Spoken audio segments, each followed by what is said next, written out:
patrie, où la vie, nous vaincrons. Donald Trump a parlé, j'ai mis fin à la guerre entre les Congo et les Rwanda. Donald Trump est allé même loin pour réclamer prix Nobel de la paix. Donc, analysant mon émission de l'eau, qu'est-ce qui se passe dans le nord, dans le sud Kivu? Dans le sud Kivu, les Ouazalais de tout feu, tout flamme.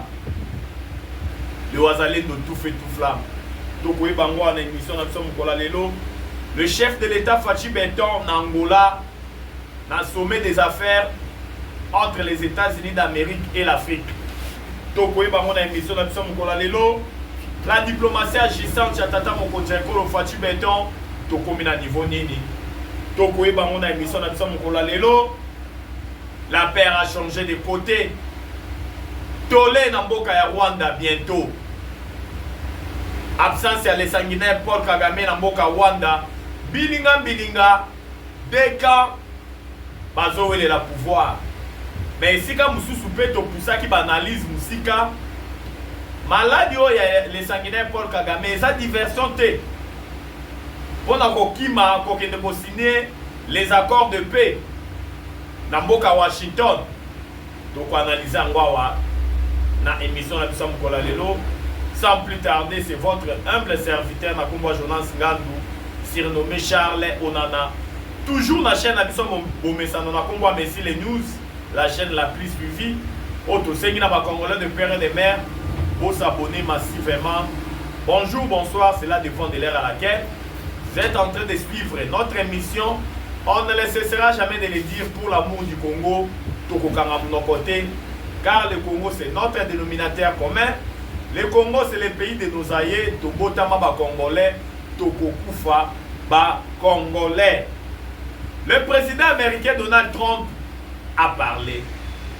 Donald Trump a lobby. Donald Trump a dit, il a mis un terme dans Bitumba. Où est-ce qu'il faut endeyer? Où est-ce qu'il faut endeyer des pères et des mères il y a de cela 30 ans. Où il dit qu'il y a 30 ans de guerre, plus de 10 millions de morts, plus de 500 000 femmes violées, plus de 110 000 hectares dévastés. Le président américain a dit ceci, je mis un terme dans Bitumba entre le Congo et le Rwanda. Maintenant, il va falloir que Pape Saïd, prix Nobel de la paix. Vous savez que l'implication des Américains, Oyoyo, Sengi na Rwandais, va mettre un terme na Bitumba. Parce que les États-Unis d'Amérique savent très bien que la guerre de l'Est, ils ont bangoné Pape Saka plan A, na plan B, et pas à Rwandais. Yango Moni Lolenge Kani, notre chef de l'État Fachi Benton, Atalisi Makanis Naya Zongi Sarobi, non.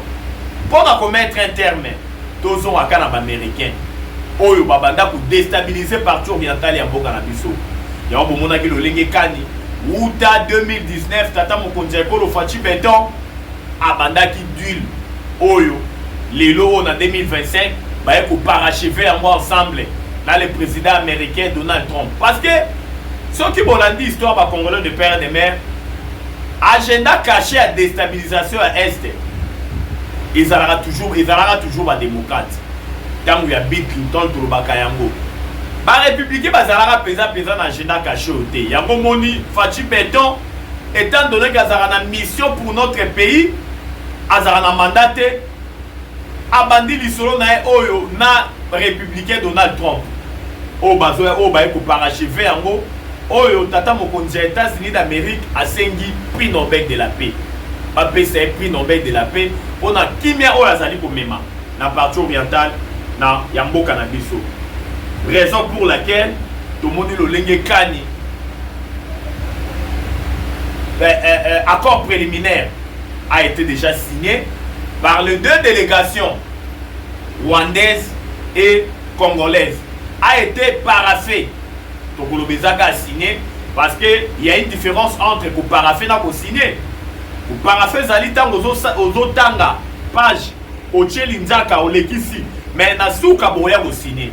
Raison pour laquelle au monde des États-Unis d'Amérique dans le département d'État aux affaires africaines annoncé biso la signature imminente il y a accord de la paix, les 27, la délégation rwandaise, la congolaise. Mais les 27, ça ne sera plus de délégation.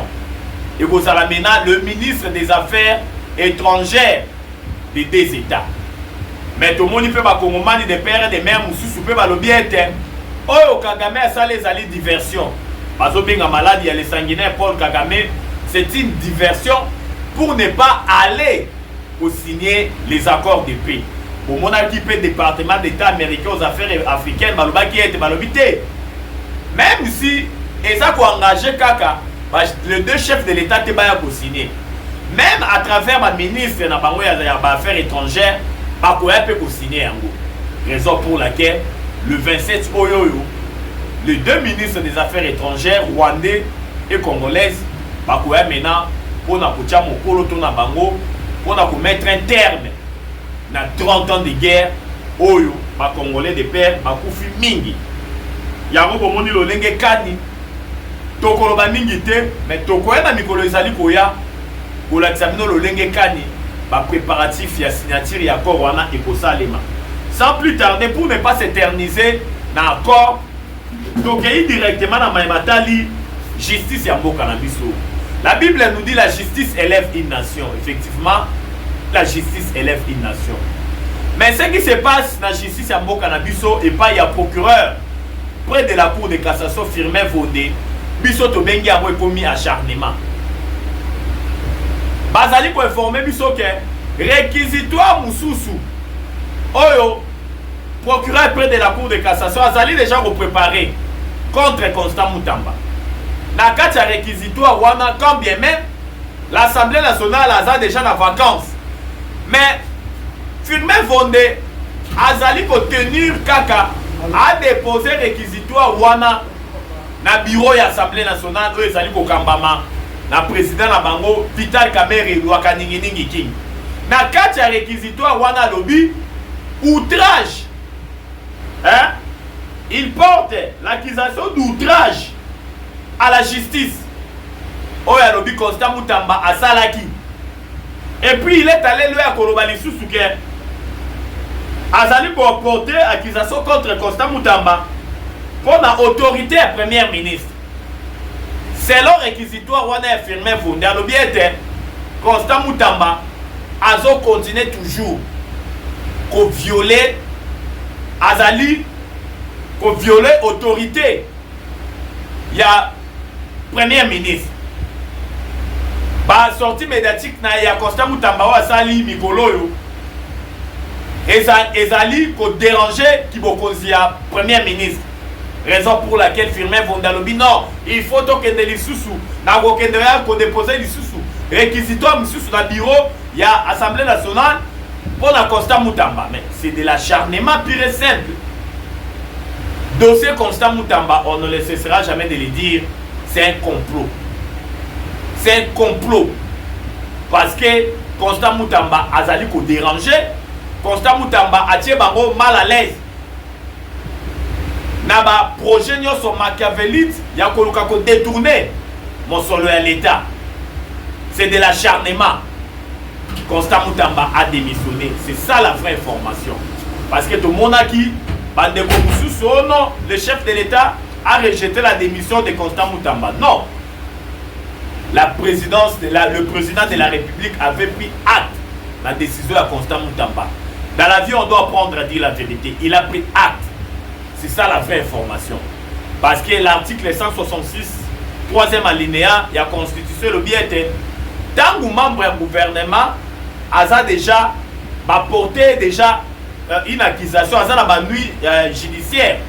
Oye outi na ba juridiction moko songolo pakala ya mboka na biso pour influencer ba décision à justice té.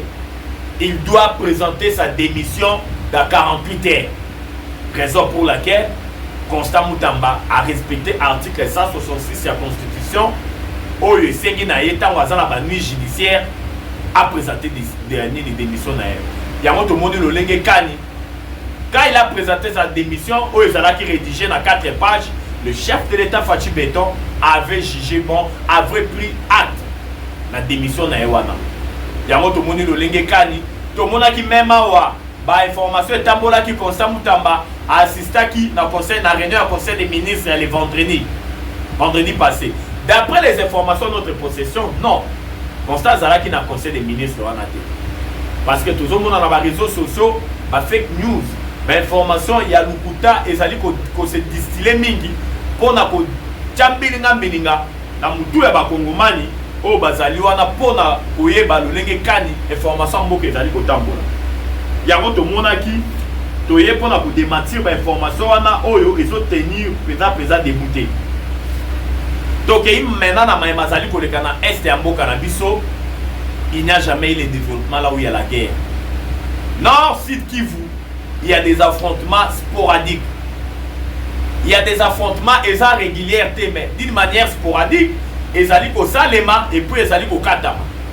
Oyo Bawazachou, surtout dans la province de Sud Kivu, ils ont lancé un contre-offensif dans la position, il y a le M23, précisément dans Kabare, na Nyangezi, et puis bazali ko informer biso les Susuke, même na Katana, les Wazachou, les Wazalendo bana mboko baza couvert dans l'article 63 de la Constitution et le but est tous les Congolais ont les droits et les devoirs sacrés de défendre le pays et son intégrité territoriale en cas d'une menace ou d'une agression extérieure.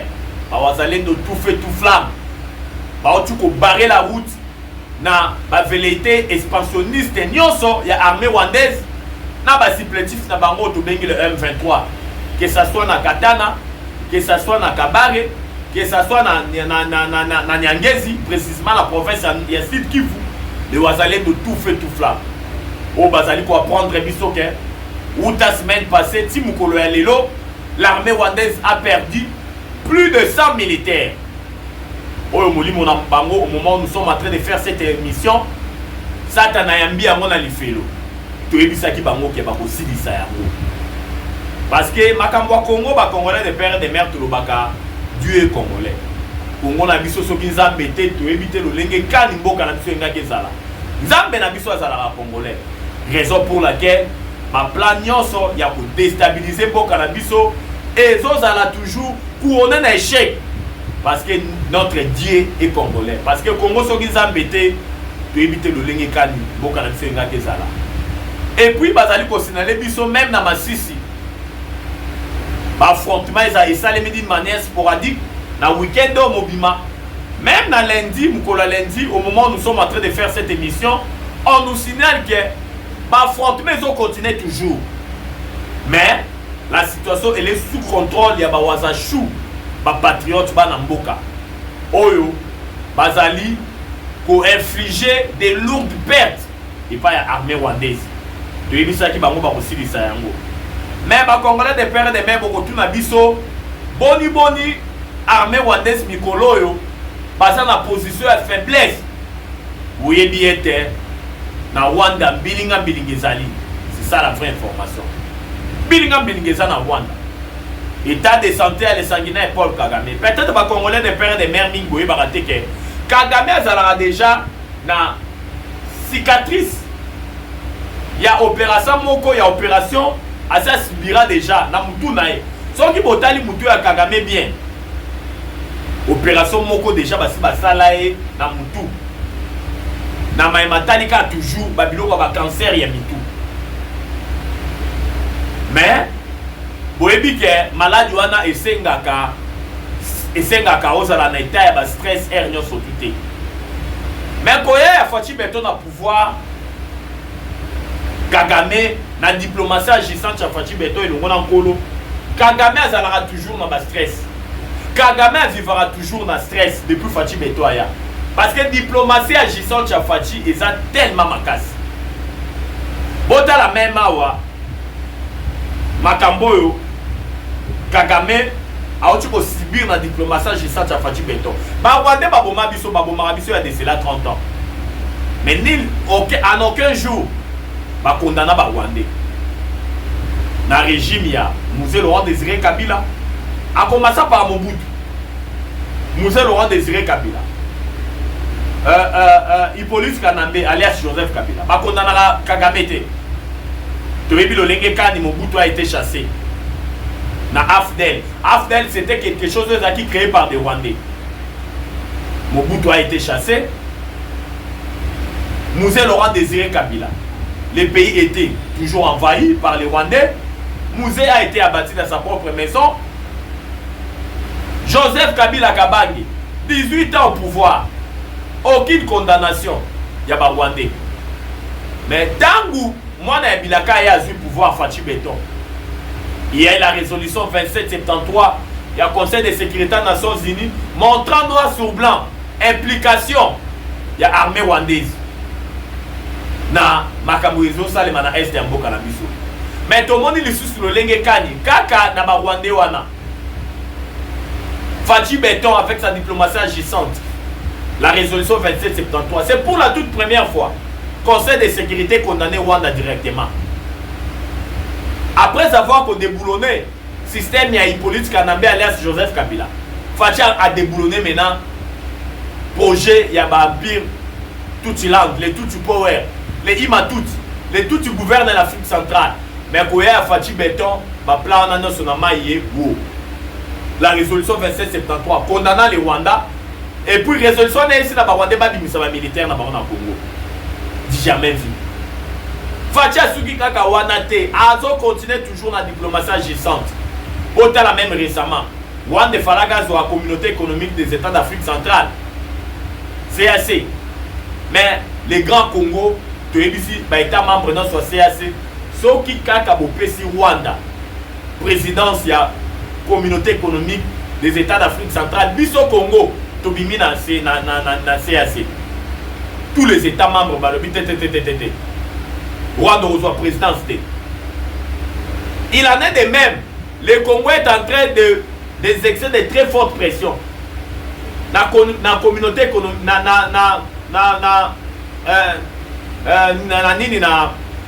na francophonie. Pour la sa secrétariat que Soki Kaka Bopesi Rwanda. Organisation à sommet au Salima parce que sommet organisation internationale à francophonie et au Salima na Rwanda. Dans le biso Congo Toroyate na Rwanda. Et puis on sera dans l'obligation na Mikolezali Koya. Yako bima na francophonie. Tout ça c'est vraiment louable parce que il faut tout ça maintenant, on doit se faire respecter. Congo est le premier pays francophone en termes d'habitants. La francophonie, il faut respecter Congo. Yango Bomoni, diplomatie agissante chez Fachi, na Congo en face. Ba Rwandais, Oyo, ba Congolais de Brazza, na le vieux jaloux Papa Sassou, Oyo appelle ça qui bango, ta. Yamabele basala bilanga, ba moni. Les Congolais d'en face, les 4 contrats. Parce que les gens ont la clause au Rwanda respecté. Tout ça est affecté qui les sanguinaires pour Kagame. Kagame aujourd'hui mourant.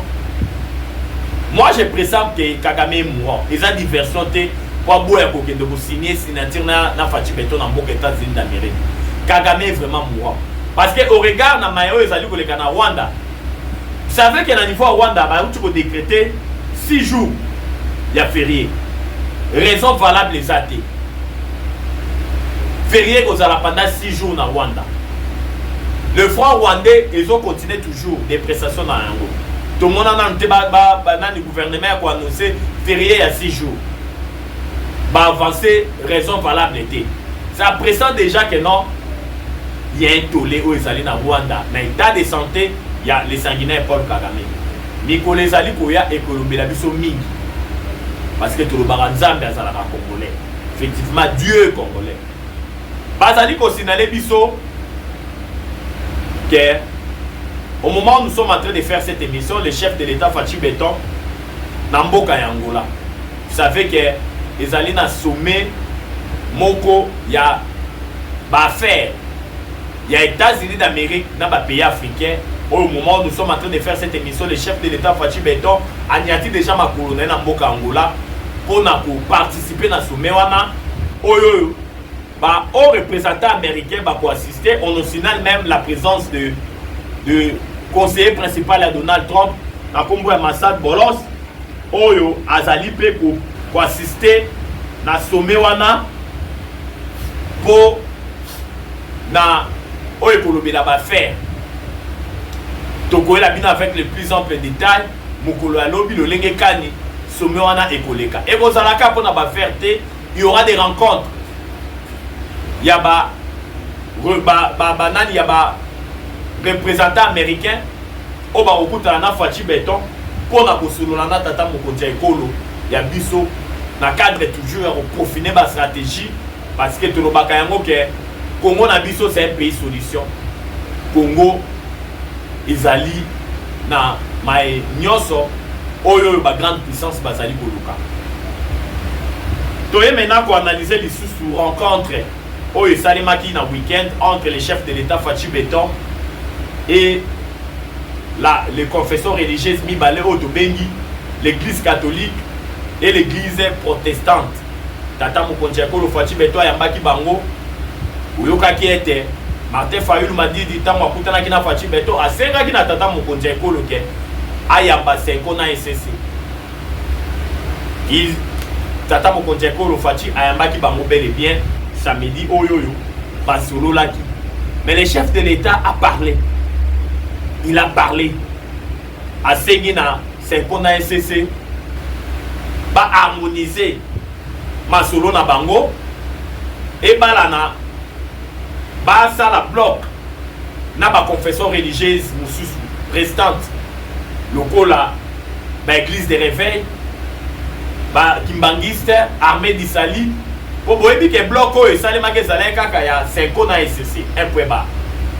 Maintenant tata mokonzi ekolo asengi na bango basanga na bango nyonso la confession religieuse na ensemble na bango nyonso po baluka lolenge kani ya harmoniser ba point de vue na bango et converger na oloko moko po batala lolenge kani soki lisolo ekozala ba confession religieuse nyonso tout basangana bazala kaka bango mibale te ndenge basali.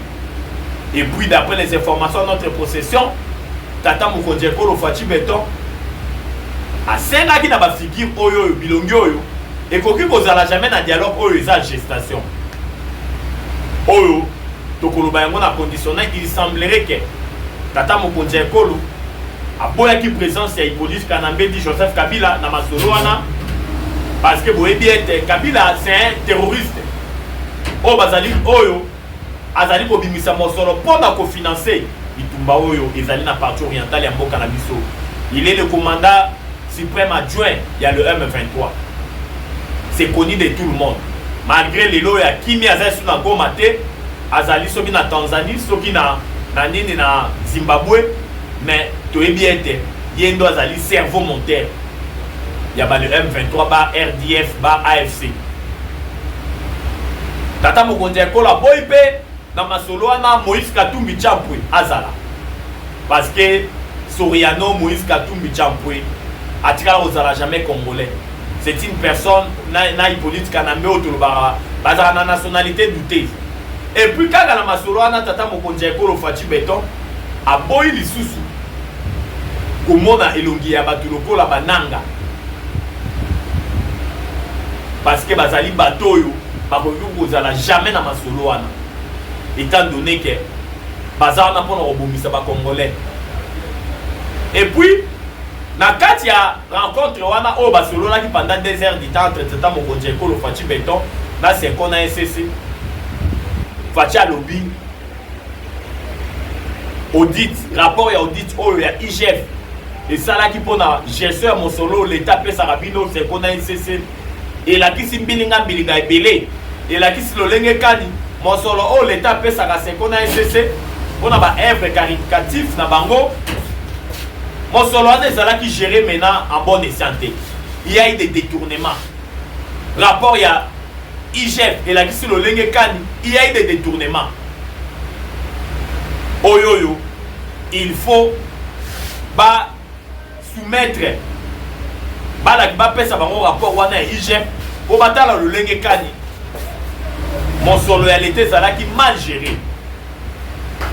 Donc basolola qui pendant 2 heures du temps na tata mokonzi ya ekolo seko na SSC et puis ba vérité belé tokoyeba yango na mikolo ezali koya parce que batu mingi bakoma ko se transformer na ba donneur de leçons ba géraka bien mais tangu balandeli gestion na bango tomoni ete mbilinga ebele ezalaki na kati oyo ezali kopesa pasi mpe mawa yango tata mokonzi ya ekolo Faci Beton azalaki trop direct na les 2 confesseurs religieuses wana mpona kopesa bango balini na ye lolenge kali ya alingi makambo esalema tolobaka yango engagement ya acte ya pacte citoyen ya pacte social parce que quand on parle de pacte citoyen ezali à Joseph Kabila pacte social ezali à Seko na SSC soki otali biloko wana nyonso ezali kaka komema biso na 2e dialogue intercongolais parce que premier dialogue intercongolais botela biso gouvernement 1+4 oyo emema biso na brassage na mixage mais pacte citoyen ya Hippolyte Kanambedi Joseph Kabila na pacte social ya basango eza obe eloko moko oyo ezoluka emema biso toujours na 2e dialogue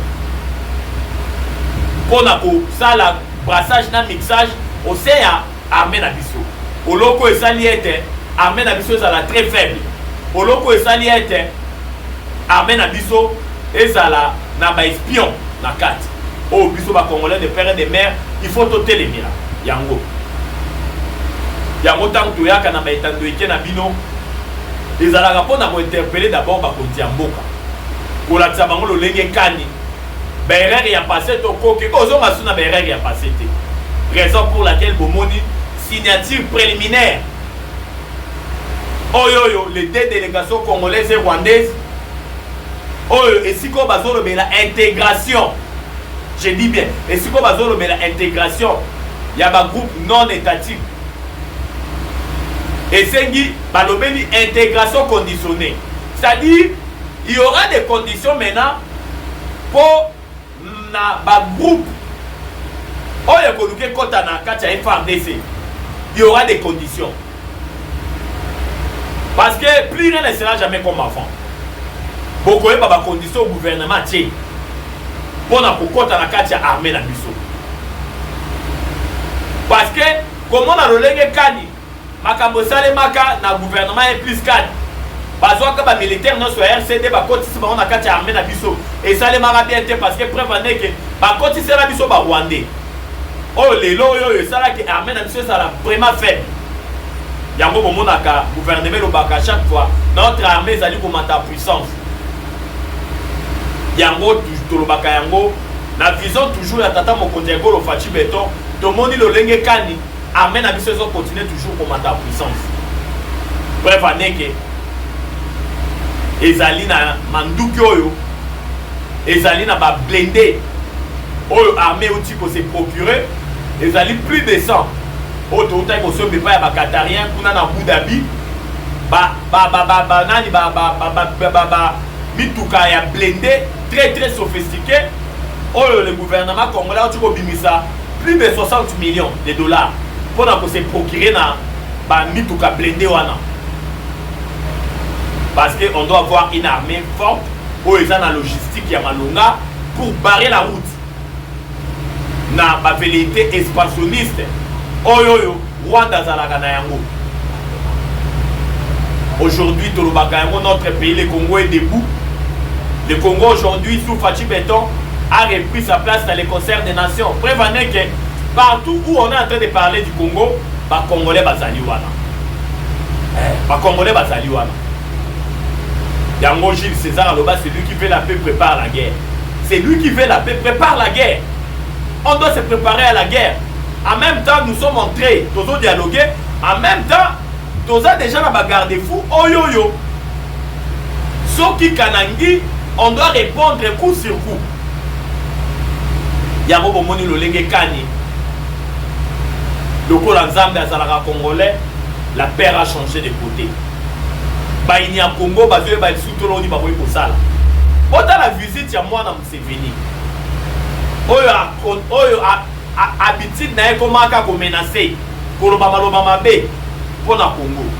Mais tant que vous avez visite l'actuel chef d'état-major de l'armée ougandais, aye awa na Congo, précisément dans la ville province à Kinshasa, après avoir écouté na ministre chef d'état-major Gilles Banza, il a été reçu par le chef de l'État Fachi Beton.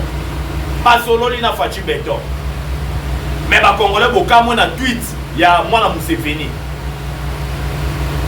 Et puis tout qui va Congolais Moussous Balobi, mwana Museveni a tweeté Kolobaete, Bawazalendo Baza c'est une force négative. Non.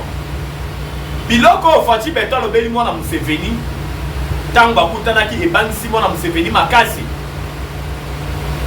Bola da tweet wana te. Oh mwana Museveni asali Kolobaete, ba Wazalendo Baza force négative. Non, la paire a changé de côté. Oh, Fachi Beton a yébisié. Mais il y a Koka Mwezali na nous. Pourquoi moi, je suis venu à la ville professeur Kinshasa? D'abord, regardez le Lengue Kanya qui même l'aéroport, dans l'avion. Il était très très craintif. Bah, yébisié, il y a deux Congo na Congo. Il y a deux Congo na Fachi Beton. Parce que Congo de Mikolezali Koya, il y a un diriger maintenant à cause de pouvoir de Kozonga. Vous voyez que sous le maréchal Mobutu, c'est ce que vous pouvez Douazabanga, Congo d'abord pour diriger Afrique centrale. Pouvoir on est saisonnier déjà dans Congo. Yango moni ba papa na ya Museveni tini mwana na e bang nga lelo tolobi na kozala te nga Museveni yo chef d'état-major yo mwana na nga yo ndo ozwa kibokonzi kende koluka obongisa déjà na Fachi Beton parce que Congo de ko diriger Afrique centrale yango bomoni mwana Museveni ya wa mbangu na ville province à Kinshasa kokutana na Fachi Beton kobongisa ko harmoniser koluka relation ya Uganda na Congo ezala au fixe parce que Congo nazo zwa règle ki bo continue o ezala ka tango ya Mobutu ya ko diriger Afrique centrale ya ngonde ezali kozonga maintenant tu sais bango ba kosilisa yango le Congo est debout yango bomona Franck Fama Loba. L'Afrique a la forme d'un revolver dont la gâchette se trouve au Congo. Cela veut dire que Mukolo bakwa puyaka gâchette ya Congo, Mukolo développement ya Congo ekoya. Et comme ma développement ya Afrique mobimba, ya Afrique centrale mobimba, ya Afrique tout entière. Parce que notre pays, le Congo, c'est un pays solution. Yango bomoni lo lenge kani. Na mdeuta mois ya février 2025. Toboyaki Tolobaki toko exporté sous Bakobati na bisoté pendant 4 mois. Parce que tout le monde a le kani. Puis à Kobati, la tonne est batée ko kita. Tolobi non. Le Congo bisoto zali premier producteur ya Kobati. Toza na 70% à réserve mondiale. Boni Kobati ne perdra toujours valeur chaque mois. Donc exporté sous Kobati na bisoté pendant 4 mois. Il fallait que tu enlever mesures dans le mois de juin. Mais total dans le mois de juin, tu le il faut que tu mettes sous 3 mois. C'est-à-dire que dans le mois de septembre, les Chinois vont les lire. Mais les relations entre les États sont basées par les intérêts. Chine a pour exporter Kobati. À Katanga, la plupart des sociétés où ils allaient exporter Kobati, ce sont des sociétés chinoises. Mais tout le monde dans notre pays est agressé. Chine a le bakolo côté. Chine sera attaqué biso CH4B, un drone de guerre.